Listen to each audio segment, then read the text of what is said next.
Bonjour les amis, dans cette vidéo nous allons faire l'algorithme ChunkyMonkey.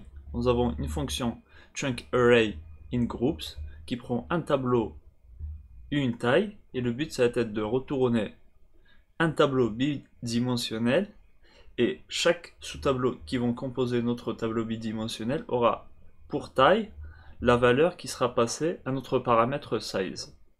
Nous avons dans cet exemple notre fonction qui prend pour premier argument un tableau qui contient les valeurs A, B, C et D. Et en deuxième argument, la valeur 2. Donc on devra retourner un tableau bidimensionnel qui sera formaté de cette manière. Donc chaque sous-tableau aura la taille de notre argument 2. Tout d'abord, on va commencer par se créer une variable qui va être FinalArray, qui va bien évidemment être un tableau. Et ça va être la variable qu'on va retourner tout à la fin de notre fonction. Comme ceci. La deuxième étape, ça va être de se créer une boucle afin d'itérer sur notre tableau. Donc on va partir sur une boucle while. On va mettre r.length est supérieur à 0. L'idée dans cette boucle, ça va être de couper notre tableau afin de récupérer plusieurs morceaux, et ces morceaux-là auront la taille de notre paramètre size.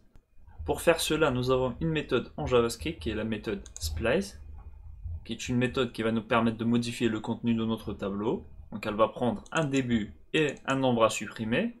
Et chose très importante, donc la valeur de retour, ça va être un tableau contenant les éléments qui ont été supprimés. Donc c'est ce qu'on veut. Donc si on revient sur notre boucle, on peut par exemple se loguer à titre d'exemple. On va faire un console.log de notre paramètre R, auquel on va appliquer la méthode splice. On va dire, on va commencer à 0 et on va couper au niveau de size, comme ceci. J'ai oublié de rajouter un E, voilà.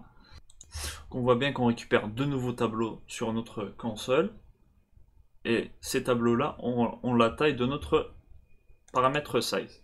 Il nous restera juste qu'à supprimer notre console.log et d'appeler notre variable FinalArray, lui appliquer la méthode push, puis à la fin on n'aura qu'à la retourner, comme ceci. Donc on lance les tests.